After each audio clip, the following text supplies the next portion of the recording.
Bonjour à toutes et à tous, nous sommes les Immunoses et aujourd'hui nous allons vous présenter ce qu'est la mémoire immunitaire. Donc si vous n'avez pas regardé la première vidéo, je vous conseille d'aller la regarder puisqu'elle expliquera plus en détail l'immunité adaptative. Tout le monde est prêt? C'est parti! Donc pour commencer, notre corps peut être infecté par de nombreuses bactéries ou virus. Lorsqu'une infection se produit, c'est-à-dire une première rencontre avec un pathogène, et qu'après la réponse innée soit intervenue, cela laisse place à la réponse adaptative. C'est une réponse longue et c'est ce qu'on appelle la réponse immunitaire primaire. Ainsi, le système immunitaire intervient afin de rétablir le fonctionnement normal de l'organisme.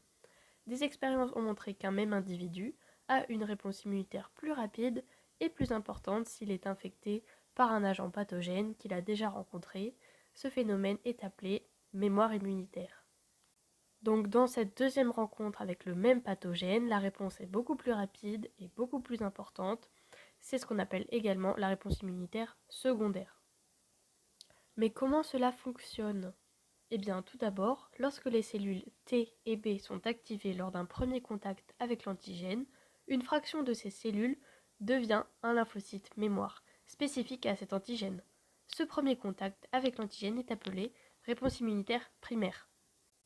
Ces lymphocytes sont des lymphocytes B mémoire, des lymphocytes T4 mémoire et des lymphocytes T8 mémoire. Ils ont acquis la capacité de reconnaître l'antigène rencontré avec une grande affinité et joueront un rôle important si l'organisme rencontre à nouveau le pathogène grâce aux cellules présentatrices d'antigènes, les CPA. Ces lymphocytes mémoire sont capables de s'activer au contact de l'agent pathogène. Ainsi, la réponse adaptative est plus rapide et plus importante pour éliminer spécifiquement l'agent infectieux. Ce second contact avec l'antigène est appelé réponse immunitaire secondaire et reflète donc la mémoire immunitaire. Passons maintenant à leur durée de vie. Lors du déclenchement de la réponse immunitaire primaire, les plasmocytes, les lymphocytes T auxiliaires et les lymphocytes T cytotoxiques ont une courte durée de vie de quelques jours puisqu'elles sont devenues inutiles après avoir détruit le pathogène. Cependant, lors de la différenciation de ces cellules, des cellules B mémoire, des cellules T4 et T8 mémoire sont produites, qui ont une durée de vie qui varie de quelques mois à quelques décennies selon le cas. Toutefois, certains plasmocytes, lymphocytes T cytotoxiques et lymphocytes T auxiliaires peuvent acquérir le statut de cellules mémoire à longue durée de vie et persister dans la moelle osseuse et la rate. Passons maintenant à l'exemple concret. Dans cette expérience, on injecte à une souris un antigène X, puis on mesure le taux plasmatique d'anticorps spécifiques anti-X. Lorsque ce taux est redevenu presque nul au bout de 50 jours, on procède simultanément à une deuxième injection du même antigène X et à l'injection d'un antigène Y différent. On mesure dans le plasma l'évolution des taux d'anticorps spécifiques de chacun des antigènes X et Y.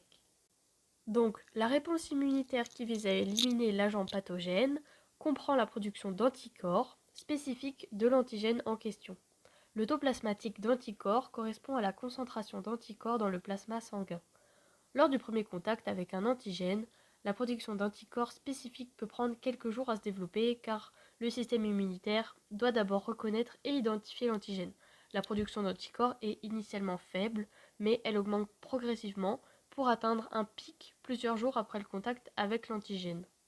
Après l'élimination de cet antigène, le taux d'anticorps diminue lentement. Mais certaines cellules de la mémoire immunitaire conservent la capacité de produire rapidement des anticorps spécifiques si l'antigène est rencontré à nouveau. Lors d'un contact ultérieur avec le même antigène, la production d'anticorps est beaucoup plus rapide et plus important, et le pic de production est atteint plus rapidement. Cette réponse immunitaire rapide et efficace est donc appelée la réponse immunitaire secondaire. En revanche, lorsqu'un organisme est exposé à un antigène différent, la production d'anticorps spécifiques est initiée à nouveau, mais avec une réponse immunitaire de premier contact, ce qui signifie que le pic de production d'anticorps est atteint plus tardivement et à un niveau plus faible qu'avec une réponse immunitaire secondaire. Pour résumer tout ça, la présence de lymphocytes mémoire permet à l'organisme de garder une trace à long terme des antigènes qu'il a déjà rencontrés. Ces cellules mémoire, grâce à leur très longue durée de vie, permettent à l'organisme de se défendre plus efficacement lors d'une deuxième ou troisième rencontre avec le même antigène. Cette mémoire est spécifique, c'est-à-dire qu'elle est dirigée contre un type d'antigène et pas un autre. Enfin, c'est cette mémoire que nous utilisons au niveau médical lorsque nous nous vaccinons. Nous stimulons en fait la mémoire immunitaire. Pour terminer, il est parfois nécessaire de recevoir une injection rappel pour rester immunisé face à une maladie contre laquelle on a déjà été vacciné. Et vous verrez tout cela plus en détail dans la troisième vidéo que je vous invite à aller regarder également. Je vous remercie de nous avoir écoutés et j'espère que cela vous aura aidé.